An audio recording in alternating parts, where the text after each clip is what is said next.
네, 성경이 술술, 믿음이 쑥쑥, 우리 104번째 시간 함께 하도록 하겠습니다. 오늘은 성령과 교회라는 제목으로 사도행전 이제 마무리를 좀 해보도록 하겠습니다. 우리가 지난 시간에는 새 언약, 그리고 성령, 그리고 새 언약은 성령의 시대다라고 제가 설명을 드렸고, 지금도 우리는 성령의 시대, 새 언약의 시대에 살고 있다고 설명을 드렸고요. 그 다음에 교회 증언 8권으로 함께 은혜를 나누었는데요. 제자들은 자신들을 위하여 축복을 구하지 않았다. 그들은 영혼에 대한 책임감으로 눌렸다. 복음은 땅 끝까지 전해져야 했다. 그러므로 그들은 그리스도께서 약속하신 능력의 부여를 주장했다. 그러자 성령께서 부어진 바 되었고 하루에 수천 명의 사람들이 회개하였다. 지금도 그렇게 될 수 있다. 그러니까 지금도 성령의 시대이기 때문에 이러한 일들이 가능하지만 거의 전 세계적으로 이런 일들이 잘 일어나지 않는 이유는 우리들의 부족이다라고 설명을 드렸습니다. 자, 이제 새 언약 시대가 개막하면서 이 하나님 나라는 일대 변화가 일어나는데요. 우리가 지금 언약을 쭉 공부하면서 하나님의 나라에 네 가지 요소가 있다 그랬습니다. 하나님의 나라의 네 가지는 씨, 땅, 뜻, 왕이었습니다. 씨는 그분의 백성, 땅은 그분의 나라, 뜻은 하나님의 주권, 그리고 왕은 바로 이 나라가 왕국이기 때문에 왕이 있어야 되죠. 이렇게 구약의 씨, 구약의 땅, 구약의 뜻, 왕들은 구약으로 끝났고 이제 새 언약에서는 바뀌게 되었죠. 예를 들면 구약에서는 이스라엘 나라가 하나님의 씨였지만 신약에서는 그것이 교회로 변경이 된 것입니다. 즉 국가로서의 하나님 나라의 역할을 하던 이스라엘 시대는 끝나고 새로운 언약 공동체인 교회가 탄생하게 된 겁니다. 그래서 구약에는 12지파였고요. 신약은 12사도로 표상되어 있는 하나님의 교회가 하나님의 언약의 새로운 백성이 된 겁니다. 그래서 우리들을 뭐라 하냐면 구약은 육적 이스라엘, 오늘날 우리들은요 영적 이스라엘 이렇게 표현하고 있죠. 선지자 왕의 말씀을 읽어드리겠습니다. 앞에 보시면 하나님께서 선택된 국가인 이스라엘을 통하여 행하시던 당신의 목적을 오늘날 세상에 있는 당신의 교회를 통하여 마침내 성취하실 것이다. 그러니까 구약의 이스라엘이 실패했기 때문에 그 똑같은 사명이 신약의 이스라엘 우리들에게 넘어온 겁니다. 하나님께서는 당신의 포도원을 당신께 제때의 실과를 충실히 바침으로 당신의 언약을 지키는 백성, 곧 다른 농부들에게 새로 주셨다. 주께서는 이 땅에서 당신의 사업을 자신들의 것으로 삼는 참된 대표자들을 갖지 않으신 적이 한 번도 없으셨다. 이런 하나님의 증인들이 영적 이스라엘 중에 계수되고 이들에게 여호와께서 옛날 당신의 백성이 하신 모든 언약의 허락을 성취시킬 것이다. 그러니까 이제 우리들은 새 언약 시대이기 때문에 우리는 이 시대의 영적 이스라엘로 하나님으로부터 부르심을 받게 된 것입니다. 그래서 구약 시대에는 이스라엘 나라가 모든 나라의 영적인 장자였습니다. 그리고 이스라엘 나라가 모든 나라의 제사장 나라였죠. 그것이 출애굽기 19장 5절과 6절에 기록되어 있는데요. 여기 보면 세계가 다 내게 속하였나니 너희가 내 말을 잘 듣고 내 언약을 지키면 너희는 모든 민족 중에서 내 소유가 되겠고 너희가 내게 대하여 제사장 나라가 되며 거룩한 백성이 되겠다라고 기록합니다.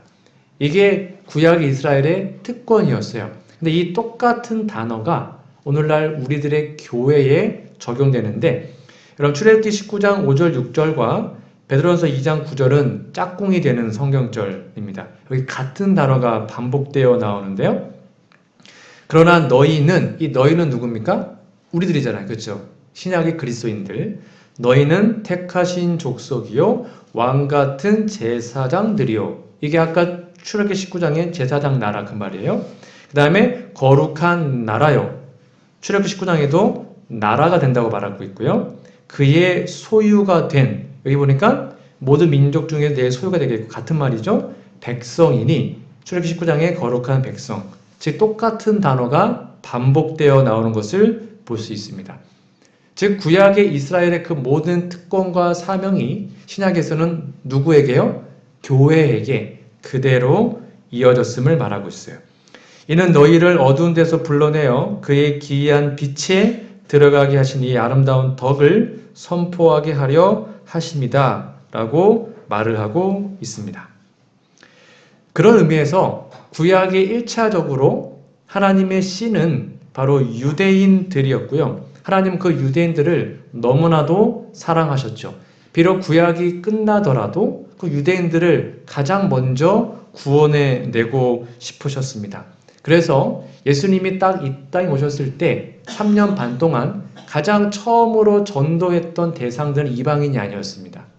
1차적으로 누구였습니까? 잃어버린 양, 즉 유대인들에게 1차적으로 복음을 전하신 겁니다.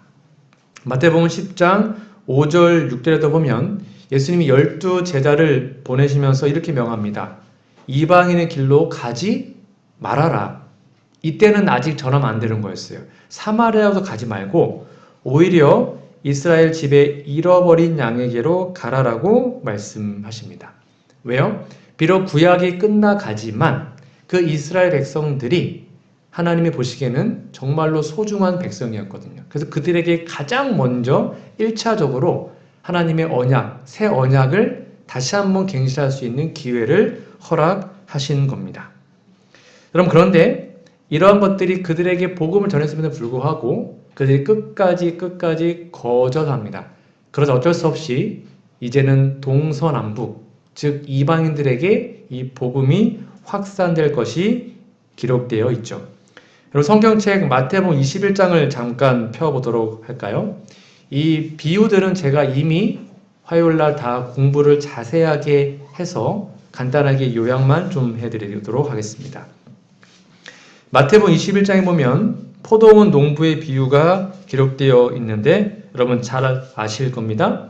여기 보니까 한 집 주인이요 포도원을 만들어 산 울타리로 두르고 거기에 집자는 틀을 만들고 망대를 짓고 농부들에게 새로 주고 타국에 갔다라고 기록되어 있는데 여기에 포도원은 이스라엘 나라를 표상하고요. 여기 포도원의 농부들은 이스라엘의 백성, 즉 첫 번째 하나님의 씨들을 말하고 있습니다. 그들에게 이제 맡긴 다음에 이 주인이 갔어요. 그리고는 누굴 구합니까? 종들을 자꾸 보내가지고 열매가 잘 맺었냐라고 했는데 이 종들을 이들이 어떻게 했습니까? 잡아 죽이고 핍박을 하게 됩니다. 즉 종들은 구약의 선지자들인데요. 끊임없는 핍박을 받게 됩니다. 그러자 결국 누굴 보냈냐면 자신이 사랑하는 아들을 보냅니다. 아들은 공경하겠지? 근데 아들을 어떻게 해요? 이 백성이 죽입니다. 그게 바로 예수님을 십자가에 못 박은 것으로 여러분 다 이해하신 것 알고 계시죠? 그러자 그 결과로 41절입니다. 그들이 말하되 그 악한 자들을 진멸하고 포도원은 제때에 열매를 바칠 만한 다른 농부들에게 새로 줄지니라. 그러니까 첫 번째 농부는 이스라엘 백성들이었는데 그 이스라엘 백성이 끝까지 거절하자 이제 그 권한이 누구한테요? 다른 농부들에게로 넘어갔습니다. 이게 바로 교회입니다. 오늘날 우리들, 즉 이방인 표현되어 있는 우리들에게로 그 특권이 넘어가고요. 그 다음에 이렇게 설명하고 있죠. 43절 그러므로 내가 너희에게 이르노니 하나님의 나라를 너희는 빼앗기고 그 나라의 열매 맺는 백성이 받으리라. 그러니까 이스라엘 나라가 육적 이스라엘은 그 특권이 상실되었고 그 다음에 영적 이스라엘 중에 특별히 열매 맺는 백성들에게 이 사명이 갔다. 이렇게 이해하시면 됩니다. 그게 21장 이야기였고요. 제가 이미 다 설명을 자세히 드렸습니다. 그 다음 장으로 가볼까요? 마태복음 22장에도 보면 여러분 잘 아시는 혼인잔치의 비유 이야기가 나옵니다. 한 왕이 임금이 혼인잔치를 베풀었는데 이것은 새 언약 잔치를 표상합니다. 다 오세요라고 초청했는데 사람들이 와요, 안 와요? 안 합니다. 저 뭐 샀고요, 저 뭐 해야 되고요. 계속 거절을 하죠. 그것이 바로 22장 3절에 기록이 되어 있습니다. 여기 종들은 첫 번째 12제자들 그리고 70인 제자들이 하나님의 복음을 전한 것을 말합니다. 유대인들에게. 근데 그들이 뭐 하는 거예요? 거절합니다. 좀 못 가요. 안 가요. 가기 싫어요.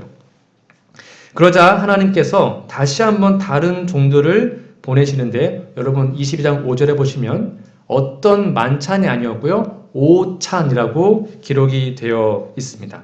이 오찬은 예수님의 십자가 이후의 사건을 설명하고 있는데 예수님의 십자가를 통하여 새 언약이 맺어지고 그 새 언약의 잔치의 음식으로 포도주와 떡을 먹었죠. 그것이 여기에 포함되어 있는 오찬입니다. 그런데도 그들은 뭐합니까? 거절합니다. 십자가 이후에도 예수님의 사도들의 복음을 그들이 거절하게 돼요. 그게 이제 6절에 나와 있고요. 그래서 남은 자들이 종들을 잡아 죽여버립니다. 즉 스데반을 비롯한 수많은 사람들이 죽임을 당하고 초대교회가 핍박받는 이야기가 거기에 기록이 되어 있어요. 그러자 이렇게 기록되어 있습니다. 22장 9절 10절. 그러니까 이 모든 비유는 요게 핵심이에요. 내 거리 길로 가서. 이게 뭡니까?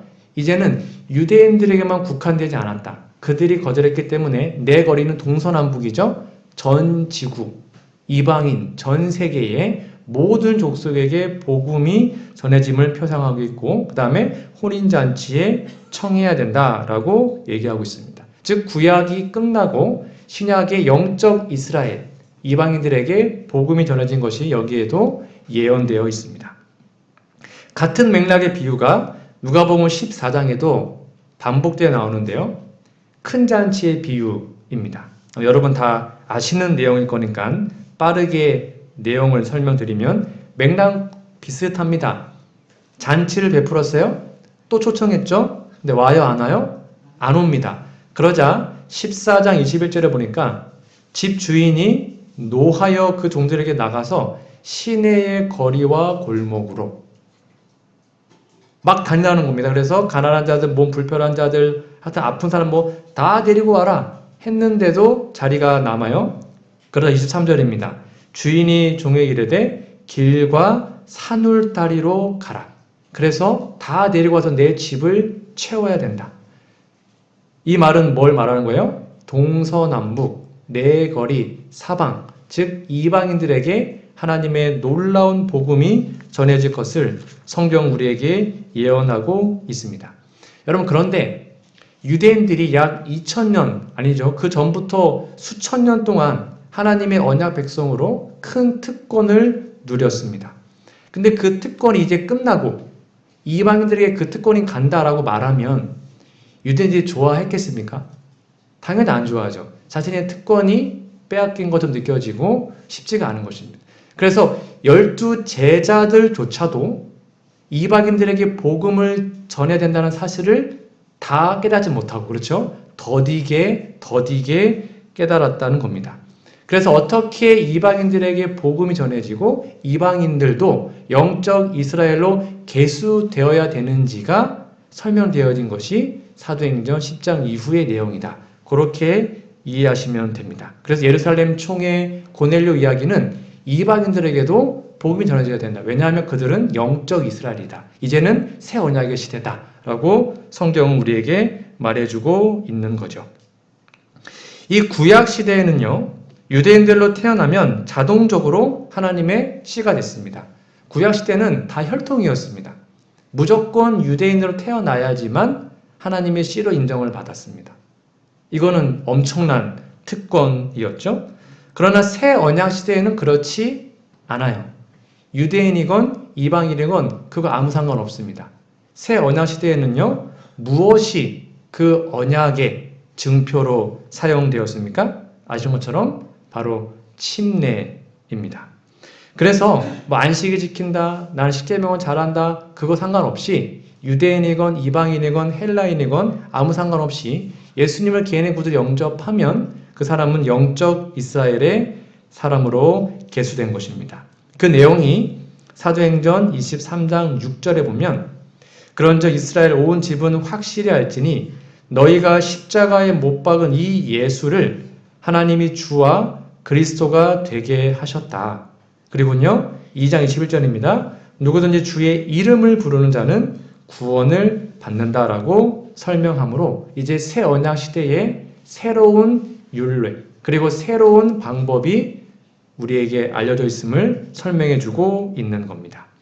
그게 뭐라고요? 바로 침례라는 것인데 새 언약 시대에서 첫 번째로 선교 대상은 유대인이었습니다. 그들은 모든 것이 준비되어 있었습니다. 즉 그들이 지금까지 배웠던 수많은 혈통들 그리고 전통들 그리고 하나님의 율법 되게 유리한 입장이 있었습니다. 즉 그들이 하나님을 잘 믿으면 이방인보다 훨씬 더 뛰어난 하나님의 언약의 백성들이 될 수 있었기 때문에 하나님은 다시 한번 1차 선교 대상으로 유대인들에게 복음을 전하신 겁니다. 그러면서 이렇게 설명하죠. 사도행 2장 38절 베드로가 이르되 너희가 회개하여 이 너희는요 유대인들입니다. 각각 예수 그리스도의 이름으로 침례를 받고 죄사함을 받으라.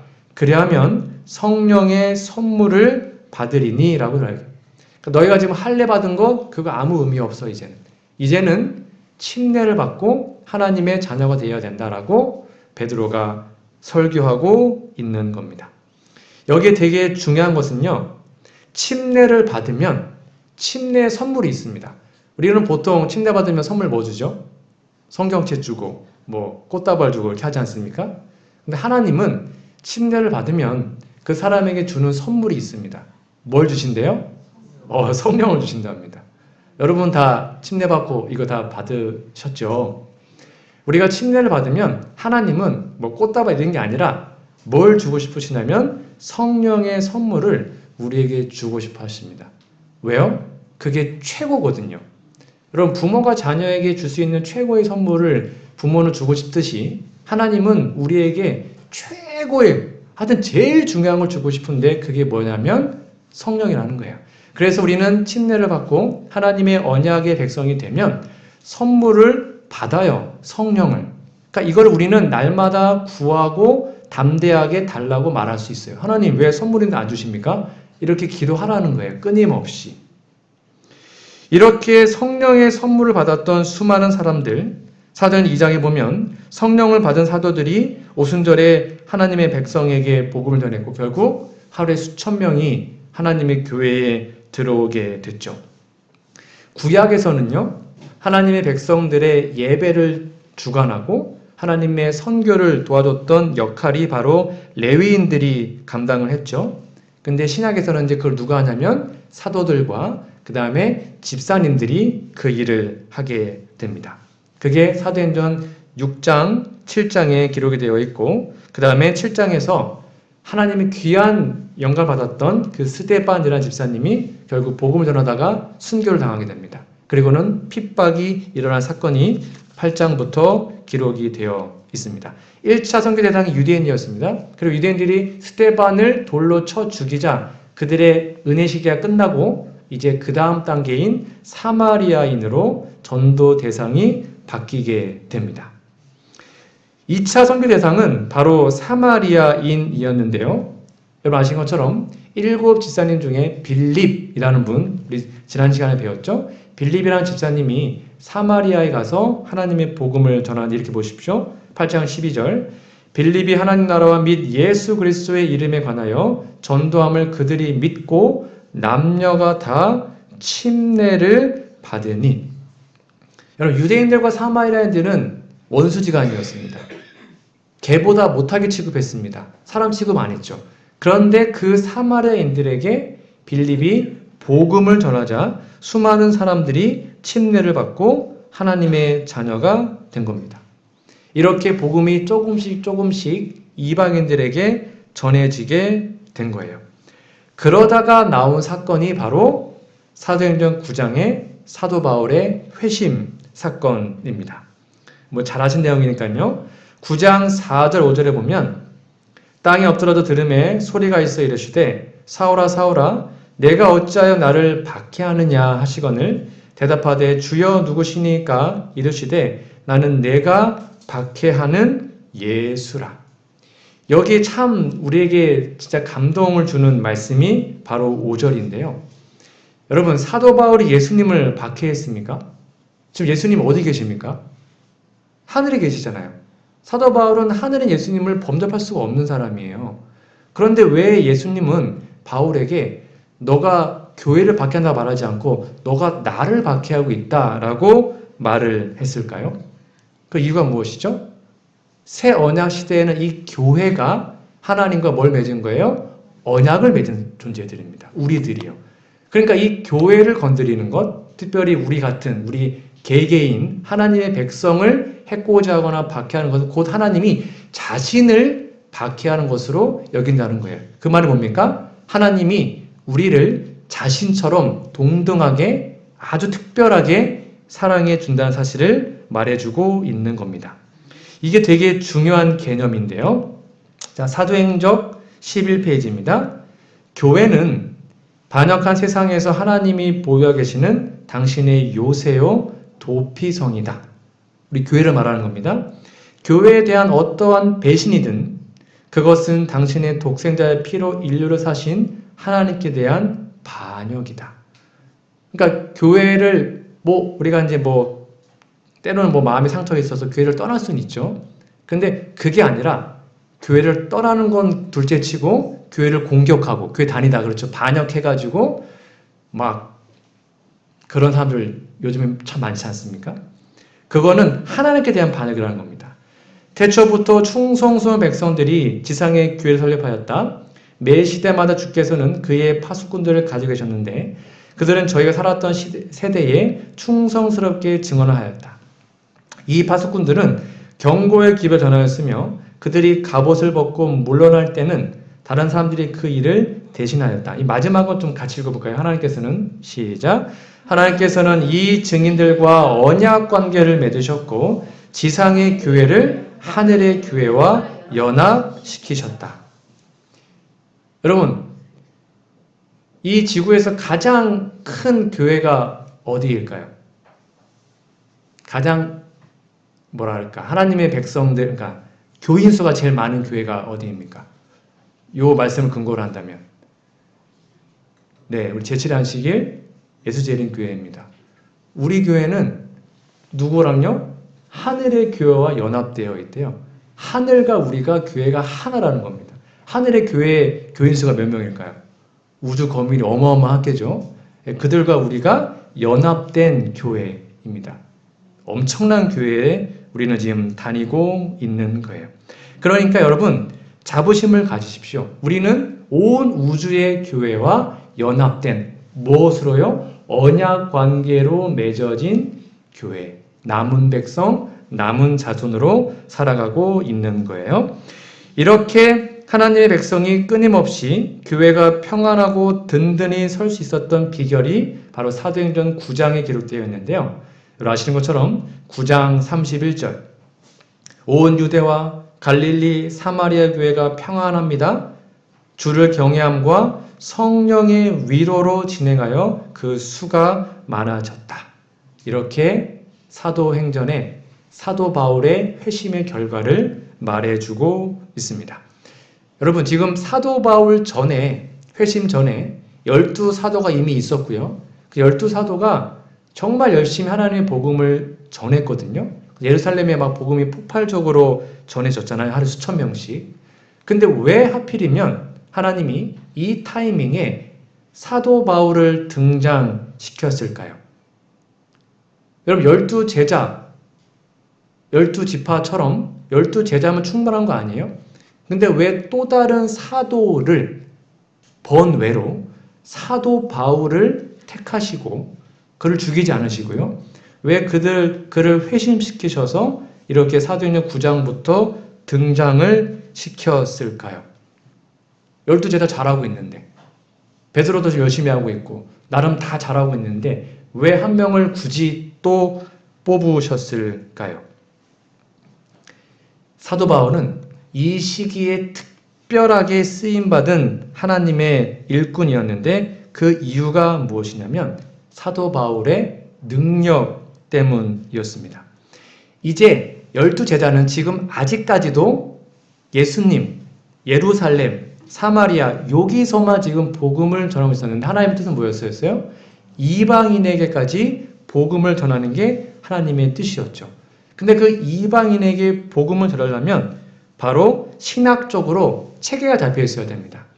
근데 12제자들은 조금 가방끈이 짧죠. 물론 성령의 능력이 있었지만 지적으로 조금 짧습니다. 근데 이 사도 바울은 그 당시에 산헤드린 회원, 성경에 능통한 자였고 그 다음에 신학적으로 아주 체계화할 수 있는 그런 능력을 가지고 있었던 자였습니다. 그리고 전 세계에 복음을 전해야 되는데 여러분 전 세계에 다닐 수 있으려면 이 당시에 가장 중요한 게 시민권이었습니다. 근데 바울은 로마 시민권을 갖고 있었어요. 태어나면서부터. 그리고 헬라어에 정통했습니다. 언어 능력도 엄청나게 뛰어난 사람이었어요. 그러니까 이 사도 바울은 이방인 전도에 아주 적합한 사람이었기 때문에 그의 신분, 그의 언어 능력, 그의 실력, 그리고 그의 모든 것이 완벽했기 때문에 하나님은 그를 죽이지 않으시고 이렇게 등장을 시키신 겁니다. 자, 9장 15절 16절에 보면 주께서 이르시되 가라. 이 사람은 내 이름을 이방인과 임금들과 이스라엘 자손들에게 전하기 위하여 택한 나의 그릇이라 라고 설명을 하고 있어요. 다시 말씀드리지만 이때까지 아직도 베드로조차도 이방인들에게 복음 전하는 것에 대한 편견이 있었어요. 그래서 그때 제가 설명드린 것처럼 밥 먹다가 유대인이 오면 벌떡 일어나 나가고 아직도 이런 상황이었거든요. 그러니까 베드로조차도 이방인에게 복음을 전하는 것을 정말 그래야 되나 이런 생각을 했던 상황이었기 때문에 하나님은 특별하게 사도 바울을 택하셔서 이방인들을 위한 복음의 사도로 택하시고 베드로는 주로 유대인들을 위해서 봉사를 하게 됩니다. 그럼에도 불구하고 그 베드로를 비롯한 유대인들, 특별히 제자들에게 이방인에게도 복음이 전해져야 돼라는 것을 다시 한번 가르쳐주는 사건이 그 유명한 고넬료 이야기입니다. 여러분 잘 아실 겁니다. 고넬료 이야기를 하나님이 사도행전 10장에 써놓은 이유는 한마디로 이겁니다. 제발 12제자들 그리고 유대인들 좀 편견 좀 버리고 이방인들에게 복음을 전해. 이게 고넬료 이야기의 전부예요. 베드로가 어느 날 올라가서 열심히 기도하다가 환상을 보죠. 그 환상 내용이 뭡니까? 이상한 아주 더러운 동물들이 내려옵니다. 하나님 뭐라 그래요? 잡아 먹어라. 베드로가 못 먹겠는데요. 나 원래 안 먹었어요. 괜찮다 먹어라.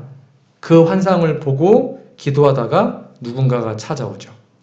성령께서 그에게 말씀하시되 두 사람이 너를 찾으리니 이러가 내려가서 의심하지 말고 함께 가라. 진짜 가야 되나? 라는 생각을 하고 있었습니다. 그런 다음에 28절, 29절에 보니까 결국 베드로가 갑니다. 그리고 이렇게 얘기하죠. 내가 이거 위법인 줄 너희도 알거니와 하나님께서 내게 지시하사 아무도 속되다 하거나 깨끗하지 않다 하지 말라 하시기로 내가 왔다. 무슨 일로 나를 불렀냐? 라고 얘기합니다. 즉 이때까지만 해도 베드로가 거기 간 이유를 본인도 몰랐습니다. 그냥 하나님이 가라니까 간 거고 날 왜 부른 거야? 라고 물어보자 드디어 고넬료가 자신이 봤던 환상을 얘기하죠. 그러다가 이렇게 해서 당신을 불렀습니다. 라고 얘기를 하게 돼요. 그러면서 이렇게 설명합니다. 34절, 35절 베드로가 입을 열어 말하되 내가 참으로 하나님은 사람의 외모를 보지 아니하고 각 나라 중 하나님을 경외하며 의행하는 사람은 다 받으시는 줄 깨달았도다. 언제 깨달은 거예요? 이제 깨달은 거예요. 이제. 사도행전 10장까지 수많은 복음을 전했는데도 아직까지도 그 편견에 있었는데 하나님이 이제 최후의 방법으로 고넬료를 만나게 하셔서 내가 이제야 깨달았구나. 이제 진짜 각 나라 모든 이방인에게도 하나님 복음 전하는 게 맞네 라는 사실을 베드로가 비로소 깨닫게 됩니다. 그리고는 복음을 전합니다. 그러자 놀랍게도 이런 일이 일어납니다. 44절이에요.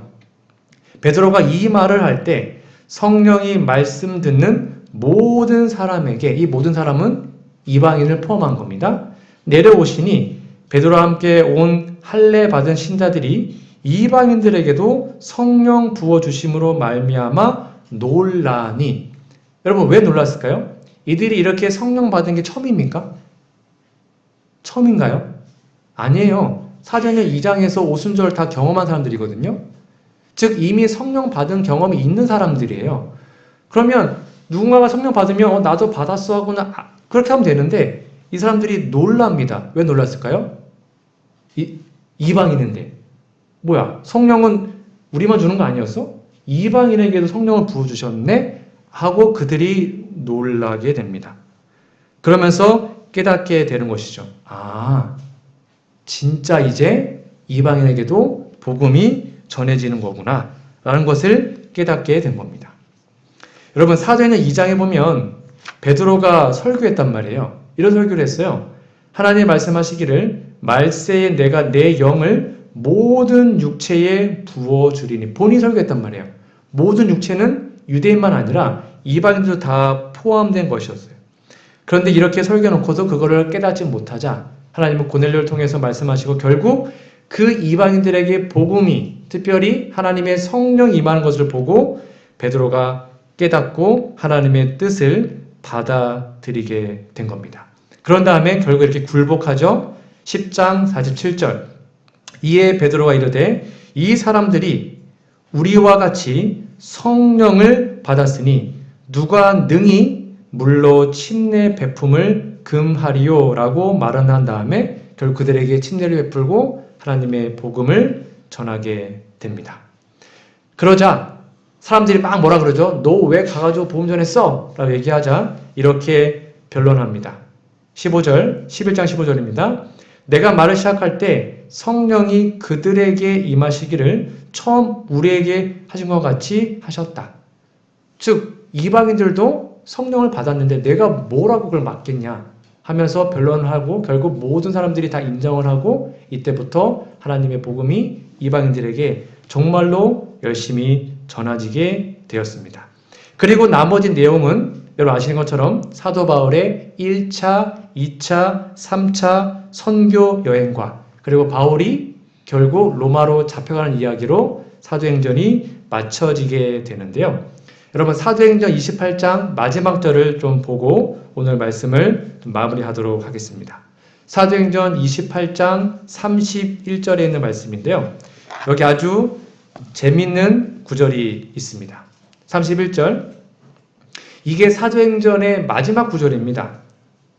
담대히 하나님 나라를 전파하며 주 예수 그리스도께 관한 것을 가르치되 금하는 사람이 없었더라. 여러분 사도행전의 결론이 좀 이상하지 않습니까? 모든 성경책의 결론을 보면 특별히 신약의 편지서나 이런 책을 보면 마지막에 끝 인사로 마무리를 하죠. 뭐 주 예수의 은혜가 너에게 풍성히 임할지어다 등등등으로 마무리하지 않습니까? 근데 사도행전은 이게 끝나지 않은 것처럼 끝납니다.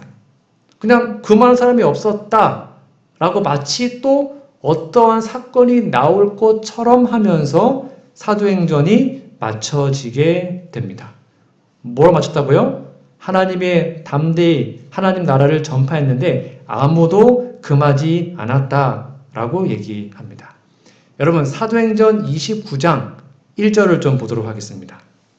여러분 사도행전 29장 1절 있습니까? 있어야 합니다. 이제 사도행전 29장은 누가 쓰는 거예요? 우리가 쓰는 것입니다. 왜요? 사도행전은 끝나지 않았거든요. 사도행전을 성령 행전이라고 합니다. 그게 별명이에요.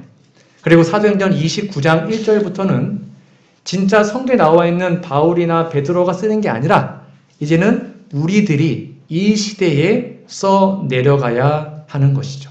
우리의 교회가, 우리의 가정이, 그리고 저와 여러분 개인의 삶에서 하나님의 성령으로 충만하여 하나님의 복음을 전하고 그 복음의 결과로 하나님의 귀한 백성들이 교회에 들어오고 회심하고 구원받는 놀라운 역사들이 여기에 기록됐으면 했다면 얼마나 행복하겠습니까? 사도행전은 끝나지 않았습니다. 꼭 기억하십시오. 그리고 그 29장, 30장, 31장, 32장은 바로 우리가 써내려가는 것이고 결국 우리는 늦음이 성령으로 사도행전의 피날레를 마치게 될 것입니다. 아무쪼록 우리들에게 맡겨주신 이 귀한 사명을 잘 감당하면서 우리가 쓰는 사도행전 29장부터 여러분의 삶 속에 귀한 성령의 능력을 쓰시는 그러한 아름다운 사건들과 역사들이 우리의 인생의 책에 잘 기록되어지기를 간절히 바라며 오늘 말씀 연구를 마치도록 하겠습니다.